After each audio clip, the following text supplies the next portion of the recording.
રાજુલા કુંભનાથ મહાદેવ મંદિર બિલ્વપત્ર યજ્ઞ તેમજ સ્વચ્છતા અભિયાન કરાયું। રાજુલા કુંભનાથ મહાદેવ મંદિર ખાતે ભક્ત મંડળ દ્વારા બિલ્વપત્ર યજ્ઞનું તેમજ સ્વચ્છતા અભિયાન હાથ ધરાયેલ। ચિરાગભાઈ જોશીની આગેવાનીમાં શિવ પૂજન અર્ચન તથા શિવ ભક્તોએ બિલ્વપત્ર અર્પણ કરી પૌરાણિક મંદિર કુંભનાથ મહાદેવ દાદાની કૃપા પ્રાપ્તિ ભક્તોએ લાભ લીધો હોય। કુંભનાથ મંદિર મહંત ધીરજગીરી ગૌસ્વામી મારુતિધામ મંદિર महंत भावेशभाई बापू, गोंडलिया विजयभाई जोशी, धर्मेन्द्रभाई जोशी, जसुभाई दवे, साहित्यकार मयंकभाई हाजरी आपी हती। साहित्यकार जसुभाई दवे जणावेल के मंदिर जूना पौराणिक छे, स्वच्छता झुंबेश सफल थयुं छे। कुंभनाथ महादेव मंदिर महंत जणावेल के श्रावण मास भक्तोए लाभ लेवा जणावेल हतुं। चिरागभाई जोशी जणाव्या अनुसार मंदिर गिरिमाळा वच्चे आवेल छे। वृक्षारोपणनी तुलसी माळा दरेक घर आंगणे राखवामां भार मूक्यो हतो। कार्यक्रम सफल बनाववा द्वारकेश जोशी मयंकभाई जेवा दादा जहमत उठावी हती। जय कुंभनाथ। हूँ રાજુલા કુંભનાથ મંદિરના મહંત શ્રી બોલું છું અને અહીંયા સફાઈ અભિયાન ચાલે છે। પછી દર શિવરાત્રિ ઉજવાય છે ત્યારે સુરાગભાઈ જોશીએ સવારની બીડી પાનને બધું ચડાવવાનું શરૂ છે અને ભાવિ ભક્તો બહુ આવે છે અને બહુ પુરાતન મંદિર છે।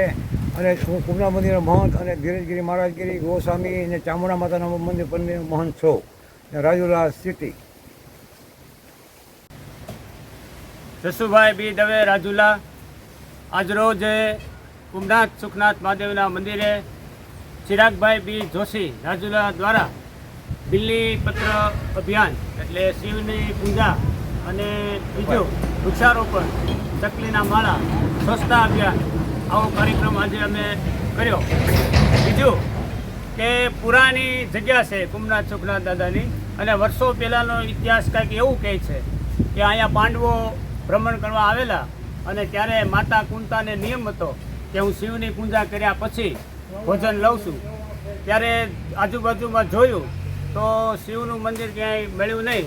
પછી પાંડવ ભીમે એમ કહેવાય કે કુંભ હતો એને ઊંધો ઢાંક્યો અને પછી કુંતા માતાને કીધું કુંભ ઊંચો કર્યો તો એમાંથી શિવલિંગ પ્રાપ્ત થઈ। એટલે એમ કીધું ભીમે કે માતા અહીંયા શિવ તો નજીક જ છે, તમે પૂજા કરી લ્યો। અને ત્યારથી એમ કહેવાય છે કે કુંભ ઉપરથી કુંભનાથ નામ પડ્યું અને પ્રાચીન જગ્યા બહુ જૂની છે રાજુલાની।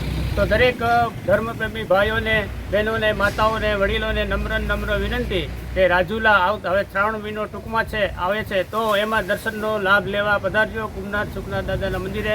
બોલો કુંભનાથ મહાદેવની જય।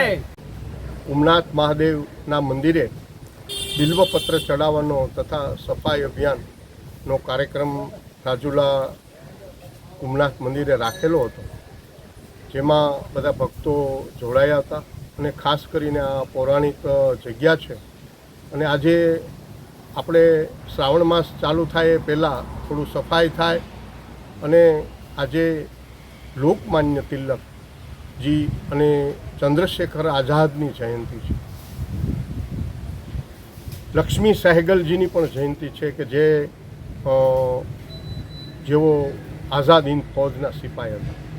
એટલે આવી લોકોને ઓછી ખબર હોય, કોઈની પુણ્યતિથિ જયંતિ આવતી હોય અને શ્રાવણ માસ ચાલુ થાય છે તો બધા લોકોને પૂજાનો લાભ મળે એ હેતુથી અમારા ભક્ત મંડળ અને જોશી પરિવાર અને કુંભનાથશ્રીના મહંતશ્રીનો પરિવાર આ બધા જોડાયા હતા અને સ્વચ્છતા અભિયાન અમે કર્યું હતું।